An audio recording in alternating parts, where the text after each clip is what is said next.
Hi, everybody, and welcome to the Mental Toughness and Body Show. My name is Rob Evans, and I'm your weight loss coach, health strategist, and internationally published author, helping take your life, your business, your health and fitness and body and mindset from where you are to where it is that you want to be. And I hope you've enjoyed part one of my interview with Frank McKinney. Let's jump into part two now. This is really awesome. Let's bring it home, Frank. And so now let's go to the depths of despair where you're... maybe you've in the vomit zone and you're just so hot and you want to pull out. I'm sure that goes through your mind a number of times throughout the race. I can see you've just taken yourself back there right now. What do you do to keep moving forward? You know, the first year was the hardest because I didn't know there was life after death. You know, I just didn't know that. And now I do know that. And my coach kind of had me on I think it was not a great strategy. She had me running we'll call 8-2s. So you're running 8, walking 2, running 8, walking 2. That was the year that we saw 136 degrees on our car thermometer. I should have been walking 8 and running 2. I blew up when I got to mile 42. I was crying, sobbing in this there was another little hotel at mile 42 at checkpoint. And I turned to my wife and I just remember saying, "This is so hard," with tears coming down my face. I ended up getting back out there. I walked to the 50th mile, which was at about 4,000 feet, and I collapsed again. Like I got in the back of the van. I was overheated. I still had 85 miles to go. Yeah. And you know what? I walked 80 of those miles. I was not going to quit. And back then, but for the first few years, the cutoff was 60 hours. Okay. They shortened it by 12 hours, but I knew I had time, and I wasn't going to stop. And I finished in just over 48, believe it or not, 48, 49. And I was done. Like 2005, I finished. I got my medal. I got my belt buckle. I got my medal. They give belt buckles if you finish under 48 hours. Okay. I missed it by 49 minutes. You know what that is over a period of 2 days? If I would have gone about one American football field further every hour, so 300 feet further every hour, I would have made it under 48. Yeah. So I said, you got to go back. And in 2006, I cut 6 hours off my time. Wow. And each year I was getting faster. My fastest time was 8 hours underneath my first finish time in 2005 was 40 hours and 20 minutes. So anyway. Yeah. Wow. And so when you're in that deepest part where you said, okay, you've got that 85 Ks to go and you walked 80 of them, why did you do it? Why did you not pull out? What drove you to say, I'm going to finish this no matter what? I had the good fortune of people that were coming up to me as I'm laying in the back of the van and, crying or whatever, just saying, encouraging me. And I thrive under like reverse psychology. And my wife knew that. And she said, you know what, Frank, honey, it's so great that you made 50 miles. You really did great. Be proud of the fact you made 50 miles. Not many people can do 50 miles. I'm like, the hell with that. No, we're going to get back out there. So she used reverse psychology to get me back out there. Then after I realized there was life after death in future races, I would plan stops, a planned stop at certain, like mile 27, mile 42, like these certain stops that I would, no matter how good I felt or how bad I felt, I was going to stop for 5 minutes or 10 minutes or 30 minutes, whatever the prescribed stop was, like that changing in my pajamas stop. And at mile 90 every year, I threw up every year. I never threw up when I was a kid. Like I never, ever, but I would get sick at mile 90. And then I would actually, it's kind of gross, but I would actually, once I started getting sick, I would take a bunch of clean water. I would purge myself. Like I would put more in, I'd throw it. I would start completely over. My stomach was completely clean of all the stuff I'm putting in there, because the electrolytes I'm putting in every hour, magnesium, potassium, sodium, is just rotting my gut. And then I would start up, and at mile 90, there's a slight, maybe 1% to 2% downhill, just slight downhill grade, which feels like 10% downhill. Yeah. And once I could see the mountain where the finish line was, it turns into kind of a death march, like a zombie march. I remember people, that were visiting out there saying, are they shooting a horror film, like a zombie film? Because people going up those last 13 miles were, you're listing to one side and you're kind of just scraping your feet along.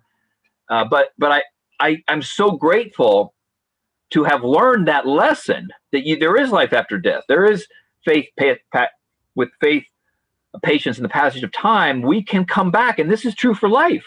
Like, my life has been enhanced since I ran the Badwater race. Because, using 2020 as an example, the COVID and the pandemic and everything that's happened to our businesses, I can put myself back into how horrible it is at Badwater sometimes and kind of push myself through it. Yeah, nice. So that's a long time, 48 hours without the sleep is probably the worst part in your feet, the pain that you're going through. But what are you thinking about? So I do a lot of, I should say I do very little external stimuli, meaning I don't wear a lot of music. I try not to rely on that as a crutch. I use it as a carrot. So every now and then I will treat myself to some music, but I am trying to focus on relentless forward motion. I'm looking at that white line because I'm running on the street, right? I'm running on the road where they paint the white line. And I'm trying to,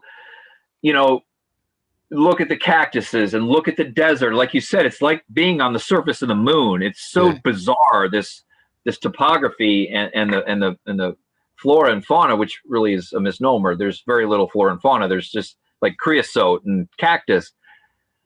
There's mile markers on the road that mark every mile, and I'm just trying to get to the next mile. Yeah.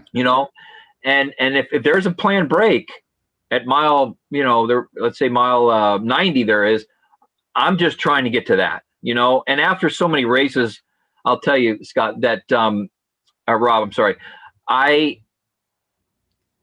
I know every rock on the road. I know every cactus on the side of the road. So that familiarity breeds complacency. And that's kind of where my mind has fallen apart a few times. It's like, oh, come on, there's nothing new out here. I've seen this all. I'm feeling like shit. Why am I doing this to myself? And now that happens, but there's a way to shut that dialogue off. You don't cross over to permanency. It's just this noise, and I can turn that noise off. A couple of times I haven't been able to turn it off, and it cost me my race. And then when you step out of the race, you mentioned about COVID there, but I would imagine now you feel nothing can stop you. Like in business, there's nothing that you can't do.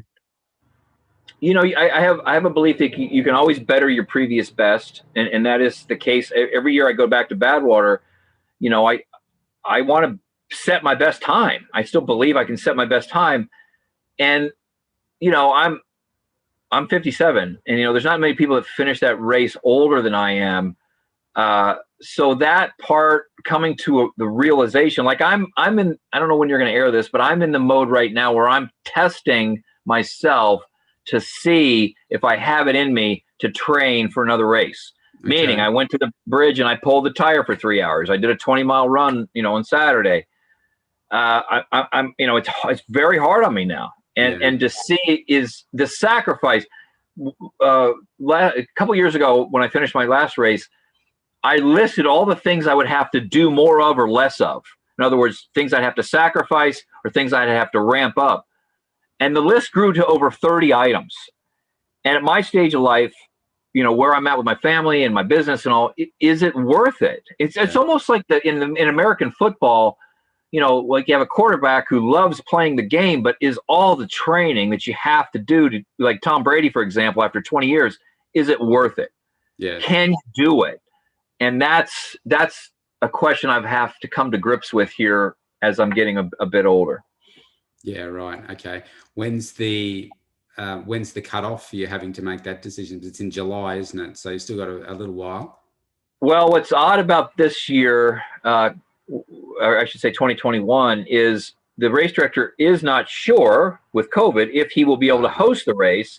So what he's doing, he announced this, so it's public, is he's going to host not January, but 11 after January, 11 Badwaters every month for 10 runners. because if he Wow. keeps it under 10 runners, he doesn't have the, the whole COVID thing. Yeah. So there's some allure to me to going out there at 5,000 feet. I would see snow if I went in March. Right. And I'm not good I'm really good in the heat. I'm not really good in the cold because I'm from Florida. Yeah. There's some allure to saying, wow, I mean, going out there when I've never been out there and trying it when it's freezing. That's the mode I'm in now. Whether I'd go back in July, I don't know that either. I'm in discovery mode, but it is one of the top 3 most significant life-changing endeavors for me. And if you go to my bio, you can see I've done a lot of things that, and I tell your viewers to please, win that insurmountable, incomprehensible, and impossible undertaking. It could be financial, it could be spiritual, it could be dietary, it could be relational, it could be physical, like the Badwater. It doesn't have to just be physical. When it lays itself on your heart, listen, you're gonna have regrets in your life. It's a fact you're gonna have regrets. I want to regret what I did, not what I didn't do. Yeah. So if I choose to go back at 58 years old and I didn't make it for one reason or another, I'd rather regret trying and saying, shit, I probably shouldn't have done that, than sitting back at my desk up here saying, nah, you're too old, you shouldn't do it. That's what I struggle with. So for those of you who are thinking about starting a new relationship, starting a business, it's a New Year's, getting with Rob and having him coach you, getting on a new diet, you're going to have regrets at the end of your time when you sit in that rocking chair. But you've got to look at the mirror and say, no matter how insurmountable, incomprehensible, and impossible that seems, if it has truly laid itself on your heart, like this race did for me, say yes more than no. Yeah. Say yes more than no. I love that, Frank. And what you said about how you approach the race and just chunking it down. So if I don't know, let's talk about weight loss, for instance. I have people that come to me that need to lose over 100 kilos. So that's over 220 pounds. So big numbers. And often they become immobilized by the fact that it's such a big task that they don't know where to start, or they've tried many things before, but they've failed. But I say, well, this is a new day. You haven't tried this before. So let's just let's chunk it down into bite-sized pieces so that you are able to get there, even though you think that it's insurmountable and incomprehensible and impossible. It is actually doable. We've just got to get started. It's very doable. And that's a really, if you needed to lose, 135 kilos, for example, or whatever it is, yes, I'm running 1 mile races. You can run 1 pound at a time, 1 pound at a time. And the beauty of it, and this is the case in the Badwater, and it's the case of losing weight, I'm sure, is, once I get to mile 100, 101, I'm actually starting to think about, you're going to do this. You feel like shit now and you're hurting, but you're going to make it, man. Yeah. You've got most of the hard stuff's behind you. You got 100 pounds lost or 100 kilos lost. The last 35, and I'm not a trainer, but I guarantee you they're going to be easier than the first 35. Yes. And I'm sure you would agree with this. I say to people, like for you, if you could, just like that, get from mile 1 to 135, that wouldn't be a victory for you. It's about who you become from mile 1 to mile 2 to 3, all the way through to 135, that I think really defines you and has that opportunity to create the greater version of you. That's why people that go through your program that, let's say, have lost weight, the ones that stick with it, they do it because of the sensation associated with winning, with succeeding. Yeah. In my race, every runner that I've talked to, and I've got a lot of friends in this little cult of ultra running, we experience the Badwater blues when it's over. It's not about the finish line. We had this purpose for 6 months and we're training, and then we're in the battle. We're in the heat of the battle for these 2 days, and then it's over. Yeah. I want it back. That's why the people that are in your program, I'm assuming, they want to maintain that feeling. That's why they're not going to blow up and go eat a bunch of donuts. Like I want to maintain this wonderful feeling that I've experienced through success. It's not the mirror that's giving it to you. It's the mental set that says, I did this. I lost this weight. I finished this race. I can do anything. Yes. Yeah. So for I just got a couple more questions, Frank. So with COVID coming this year, you mentioned that before, but I'm assuming that was kind of like water off a duck's back for you. It's like, okay, well, look, I've done 7 ultras before. Obviously, this is inconvenient, but this isn't going to devastate me. No, listen, I am I'm trying to live my life over the last few years in the United States, and maybe in your part of the wood in Australia. You have all-terrain vehicles. Have you heard of an all-terrain vehicle? ATVs, yeah. Okay, so ATV, perfect. The acronym ATV stands for authenticity, transparency, and vulnerability. Mm-hmm. Try to live your life more authentic, transparent, and vulnerable. And I am not looking forward to the end of this year because it has been such a growth year for me. Yeah, I had a near-death experience. I had a condition that nearly took my life. I don't give it energy. I don't talk about it. I don't even give it a name. I just call it a condition that caused for me to grow. And we had some struggles in the business year that caused for me to grow. We ended up having a fantastic year, and my daughter had some struggles. I am afraid, and I'm not afraid of much, of this year has been so good. The trajectory after March 13th has been so good because of what it's done to me as a person, not necessarily my bottom line or my race schedule, because all that was blown up. But as a person, I can't imagine growing more in 2021 than I did in 2020. You know, you're the first person I've spoken to that's articulated that so well. I recorded an episode here some time ago saying if you were at the crossroads and you had a choice to go down 2020 the way that you perhaps had originally planned it, or you could go down COVID knowing everything that was bad going to happen with COVID, which one would you do? And I said I would definitely go down the COVID path because of the unique opportunities and the growth that I've had this year. Through me personally, but as well as my business, but also my health as well. And yeah, I'm the same. We're heading into 2021. We were shut down for almost 8 months in my state here. And there's a lot of complacency setting in that 2021 is going to start, COVID's finished and blah, blah, blah, but it still goes on. And we could be easily shut down just like this next week. But I'm thinking, wow, how do I replicate this year without the COVID so hitting us hard to get the same amount of growth? Well, yeah, I would say to your viewers too, be careful not to set yourself up for a big disappointment. Just because the calendar turns one day from December 31st to January 1 doesn't mean everything's going to change for you. Yeah. Again, that's why your show is called the Mental Toughness Show. It has little to do with COVID or the calendar. It has everything to do with how you're going to approach this new year. And because we were forced, you and I chose to take the positive approach. Like I took old journal. I journal a lot. I took old journals out that I had retired, that I had filled up, and I went back and read how have you progressed in your way of thinking. Like I had time to sit home and read journals and see, Frank, have you really changed? And if you hadn't, what do you need to change? So, I kind of get a little disappointed, almost a little afraid for people that think this is going to be some magical 2021 when it could be that way now, and it could be that way in 2021 and 2022. Just, the vaccine's great. I'm happy for all that, but you're the one who's got to vaccinate your own mind. You've got to make that mindset and get it right. Yes. Yeah. Beautifully said.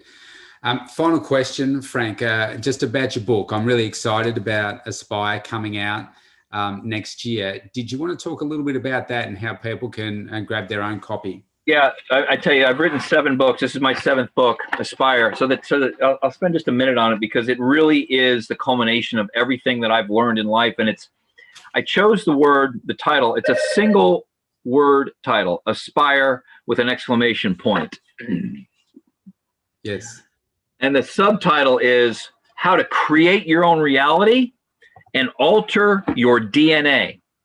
And I wish we need a whole nother program for the book because it's so deep. But that subtitle, I'm a person who has created his own reality. I am soon to be a 7-time best-selling author, but I never had a chance to go to college, and I graduated high school with a 1.8 grade point average. I had no training in real estate or design, but I build and sell some of the most beautiful houses you'll ever see. You go to my website, you'll see we sell houses on the ocean for an average selling price of $14 million. My money. I sell them on speculation. I design them for a buyer that doesn't exist. We run a charity that's built 29, it'll be our 29th self-sufficient village in Haiti, the poorest country in the Western Hemisphere, by combining philanthropy and capitalism. So in a nutshell, motivation washes off and goes down the drain with the soap at night. Yeah.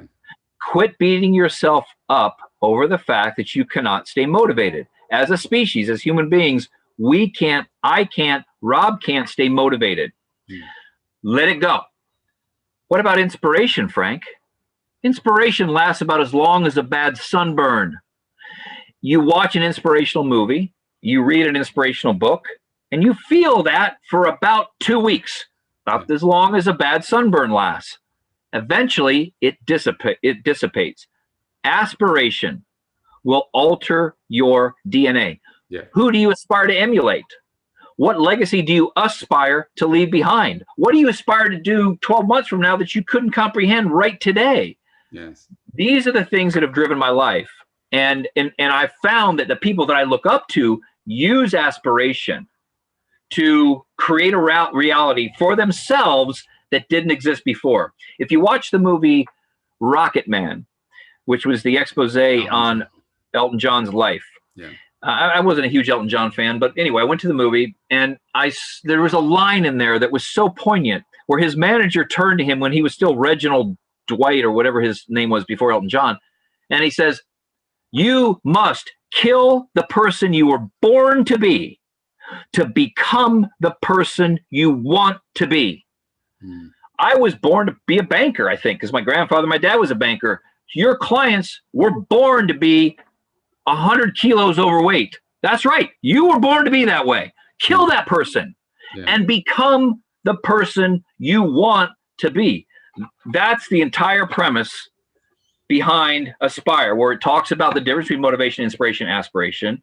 Then it gets into fear, a whole section, 5 chapters on fear and risk, a whole 5 chapters on personal branding, 5 chapters on relationships, romantic and otherwise. There's a chapter called The Significance of a Significant Other. And the final section is how to put together your spiritual and your professional highest calling.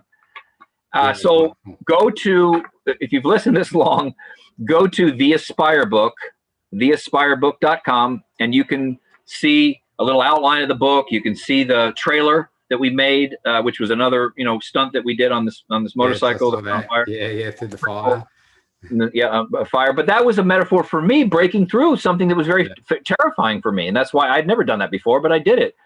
So go to theaspirebook.com and pick up a copy. You can feel good knowing that when you do, we're able to provide 200 meals in one of our orphanages in Haiti with the purchase of 1 book. I don't make any money from the sale of my books. I make money from the real estate I build. But 1 book, 200 meals, theaspirebook.com. Wonderful stuff. I can't wait to get my copy.